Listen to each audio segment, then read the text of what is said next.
Movie Mystique presents Vanishing Time, A Boy Who Returned Hindi explanation. ये बहुत ही अनोखी कहानी है और इस कहानी में दिखाया जाता है कि 3 बच्चे वक्त के एक ऐसे भंवर में फंस जाते हैं जहां पर उनके अलावा और कोई भी नहीं होता। उस दुनिया में सिर्फ वही 3 हैं। इस कहानी की शुरुआत में एक एल्डर डैडकी को दिखाया जाता है। इस लड़ढाकी का नाम सुरीन है और उसके सामने एक साइकेट्रिस्ट होती है। सुरीन उससे बोलते हैं, क्या ये सब कुछ कैमरे में रिकॉर्ड करना जरूरी है? ऑनलरेडी बोलते हैं कि हाँ, मेरी याददाश्त अच्छी नहीं है। और इसके बाद सुरीन अपनी कहानी सुनाना शुरू कर दी है। वो कहती हैं कि मैं अपनी मॉम के साथ अकेली रहती थी, लेकिन जब मैं 4th ग्रेड में थी मेरी मॉम ने शादी कर ली। लेकिन शादी के कुछ ही वक्त बाद मेरी मॉम की मृत्यु हो गई और इसके बाद मुझे अपने स्टेप फादर के साथ रहना पेड़ी रहा। और जब मैं 6th ग्रेड में थी तो मेरे स्टेप फादर के काम के सिलसिले में हमें इस शहर में शिफ्ट होना पड़ी रहा।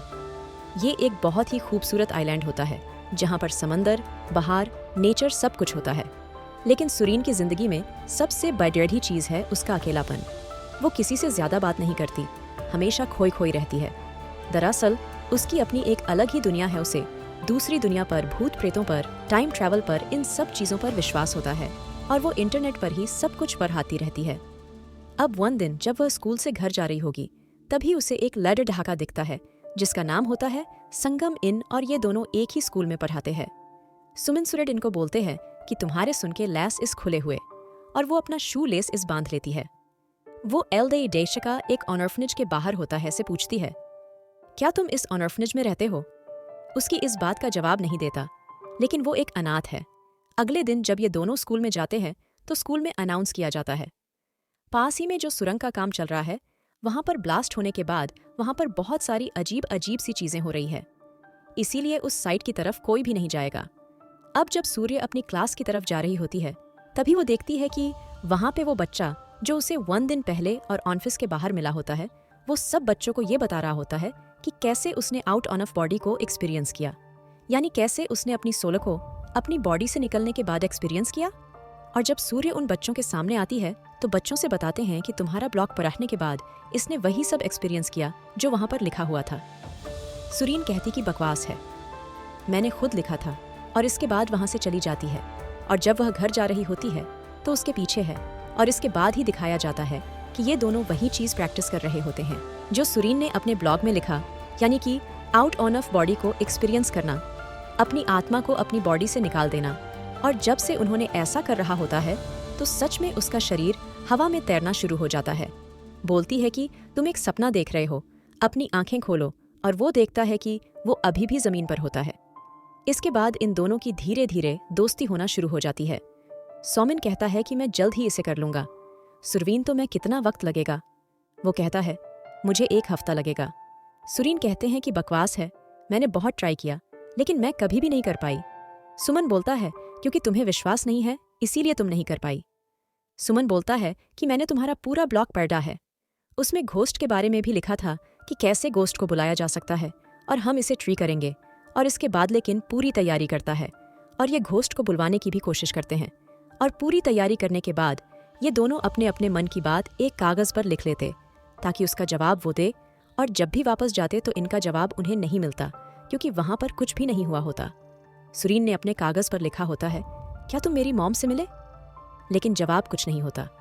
वहीं पर लिखा होता है कि जब तक मैं 30 साल का हूँ तब तक मैं 6 फीट लंबा हो जाऊं और साथ ही साथ मेरे पास $10 मिलियन हो। और जब सुरीन उसका ये कागज़ पर ढिढ़ाती है तो उसे बहुत हंसी आती है।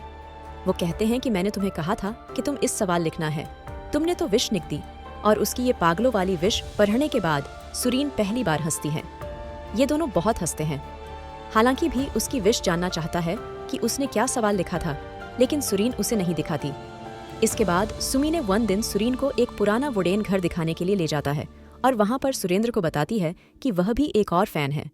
दरअसल जिस आदमी के साथ हो रहती है वो उसके स्टेप फादर है। उसके माँ बाप अब मर चुके हैं। बताता है कि मेरे पिता ने जब मुझे और ऑफिस के बाहर छोड़ा था उन्होंने कहा था कि तुम किसी भी हालत में सर्वाइव कर जाओगे, भले ही तुम किसी दूसरे डायमेंशन में क्यों ना चले जाओ। यहाँ पर इन दोनों के बीच में एक बात कॉमन होती है कि इनके पास अपना कोई भी खून का रिश्ता नहीं होता, इसीलिए इन दोनों के बीच में अब एक अपनापन पैदा हो जाता है। इनको सुरीन यहाँ पर किस भी करती है। इसके बाद ये दोनों यहाँ से निकल जाती है। अगले दिन अपने दोस्तों के साथ कंस्ट्रक्शन साइट पर जा रहा होता है। वहां पर भी आती है और सुरीन को जब ये पता चलता है तो वो कहती है कि मैं भी तुम्हारे साथ आना चाहती हूँ। लेकिन वो उसे अपने साथ नहीं ले जाना चाहते क्योंकि सुरीन के पिता उसी कंस्ट्रक्शन साइट पर काम करते और स्कूल में ये मना भी किया गया था कि उस साइट की तरफ कोई भी नहीं जाएगा क्योंकि वहां पर ब्लास्ट हो रहे हैं। वहां पर बहुत सारी अजीब सी चीजें हो रही है, लेकिन और उसके तीनों दोस्त उस जगह जाना चाहते हैं।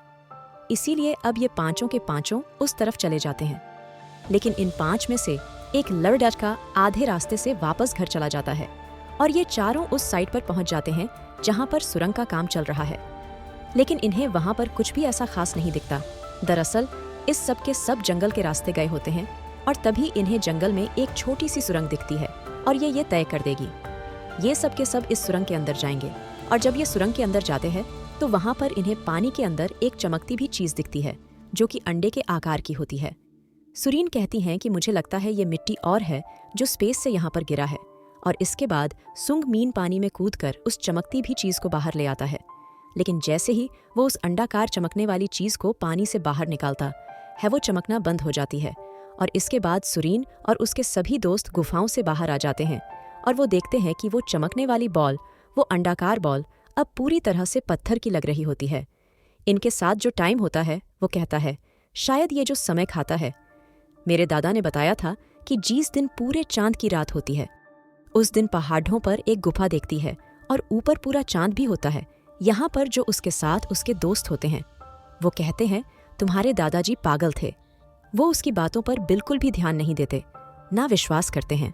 लेकिन सुरीन को उसकी बातों पर विश्वास है। वो कहते हैं मुझे और बताओ। वो कहता है मेरे दादाजी ने बताया था कि जब आप कीव के अंदर यानी कि गुफा के अंदर एंटर करते हो तो तुम्हारा समय चलाते हैं। धीरे धीरे तुम बड्ढे हो तो और एकदम से बूढ़े हो जाते हो। अब यहाँ पर सुरीन देखती है कि उसके सिर पर जो हेयरपिन होती है वो नहीं होती और वो उसकी मॉम की आखिरी निशानी होती है। उसे लगता है कि वो अंदर गुफा में छूट गई और वो अकेले ही अंदर चली जाती है। वहां पर उसे हेयरपिन मिल जाता है और तभी पास में जो कंस्ट्रक्शन साइट चल रही होती जहां पर एक सुरंग बनाई जा रही है वहां पर ब्लास्ट होना शुरू हो जाती है, जिससे ये गुफा भी पूरी तरह से हिलना शुरू हो जाती है। और तभी सुरीन पानी में देखती है कि जो अंडा अभी अभी इन्होंने पानी से निकाला था वैसे ही एक अंडा पानी में चमक रहा होता है। ये देखने के बाद तो डर जाती है और जल्दी से गुफा से बाहर आती है। और जब वो बाहर आती है तो वो देखती है कि वहां पर उसका कोई भी दोस्त नहीं होता और जो अंडा ही पानी से निकाल कर लाए थे जिसे का अंडा कह रहा था वो भी टूटा हुआ होता है। पूरे दिन अपने दोस्तों को ढूंढती है लेकिन उसे उसका कोई भी दोस्त नहीं मिलता और अब रात हो जाती है। वहीं दूसरी तरफ ये दिखाया जाता है कि कंस्ट्रक्शन साइट पर कुछ पेरेंट्स आते हैं और वो सुरीन के डैड को जो वहां पर काम करते हैं उन्हें कहते हैं कि ये सब बॉम्ब ब्लास्ट बंद करो। हमारी बच्ची आज इसी तरफ आए दे, लेकिन उनमें से कोई भी घर नहीं पहुंचा। और यहाँ पर सुरीन के स्टेप फादर को यह भी बताया जाता है कि हमारे बच्चों के साथ आपकी बेटी भी थी। इसके बाद सभी लोग जंगल में अपने बच्चों को ढूंढना शुरू कर देते हैं और अगली सुबह उन्हें मिल जाती है जो बहुत बुरी तरह से डरी हुई होती है। उसे हॉस्पिटल लाया जाता है और उससे पूछा जाता है कि क्या हुआ था। सुरीन सबको सब कुछ सच सच बता देती है, लेकिन उसकी बात पर किसी को भी विश्वास नहीं होता। और इसके बाद सुनील को कहा जाता है कि हमें उस गुफा के पास ले जाओ। और सुनील जब उन्हें गुफा के पास ले जाने के लिए जंगल में जाती है तो वो रास्ता भूल जाती है। सबको यही लगता है कि सुरीन झूठ बोल रही है। तभी वहां पर पुलिस को कॉल आता है कि उन्हें एक डेड बॉडी मिली है और ये डेड बॉडी उन तीनों बच्चों में से एक ही होती है जो गायब हुए। इसका नाम भूख होता है और इसकी मौत की वजह अस्थमा का अटैक बताया जाता है। अब यहाँ पर सुनील एक बार फिर से अकेली हो चुकी है क्योंकि उसका दोस्त अब लापता हो चुका है। और वन दिन जब वह घर पर होती है तभी उसे एहसास होता है कि उसके आसपास कोई है। और जब वह जंगल की तरफ जाती है तो वहां पर एक नकाबपोश आता है और उसकी तरफ बढ़ता है। इस बात से सुरिंदर जाती है और वह नकाबपोश अपना नकाब हट आता है।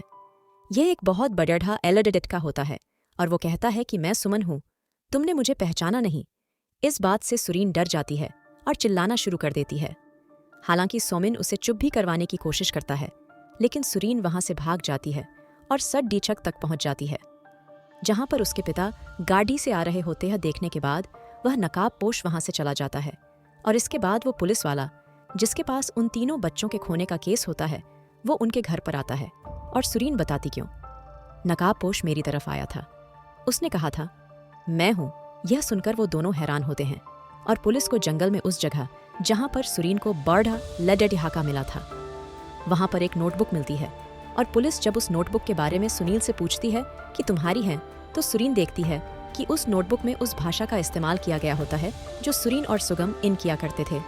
और वो समझ जाती है कि ये सुमी ने लिखी है, क्योंकि इस भाषा को ये दोनों ही पेराज सकते हैं। सुरीन कहते हैं कि हाँ, ये मेरी नोटबुक है, और वो उस नोटबुक को लेकर वहाँ से निकल जाती है। और जब वो उस नोटबुक को पीरीड आती है तो उसमें वहाँ से आगे की कहानी लिखी होती है।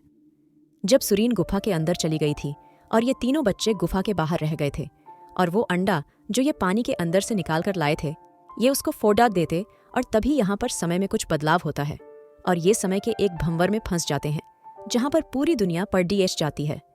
जूम इन गुफा के अंदर भी आता है जहाँ पर सुरीन होती है, लेकिन वह भी पॉज हो चुकी है। ना वो बात कर सकती है, ना वो सांस ले सकती है। ये तीनों बच्चे शहर में आते हैं और शहर में देखते हैं कि पूरा शहर उस पल में पॉज हो गया होता है जिस पर में इन्होंने उस अंडे को फोड़ा था। यहाँ तक कि पंछी भी जिस जगह पर उड़ाच रहे थे वो भी वही पर पोस हो गए थे।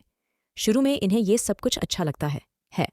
शहर में जाते हैं, वहाँ पर जो मन करता है वह करते हैं, जो खाना होता है वो खाते, लेकिन धीरे धीरे वक्त बीतता है और इन्हें अब इन चीज़ों से परेशानी होना शुरू हो जाती है। यह जिस भी चीज़ को उठाकर हवा में छोड़ डालते हैं वो वहीं पर अटक जाती है। यह गाड़ी नहीं चला सकते, पानी में बोट नहीं चला सकते,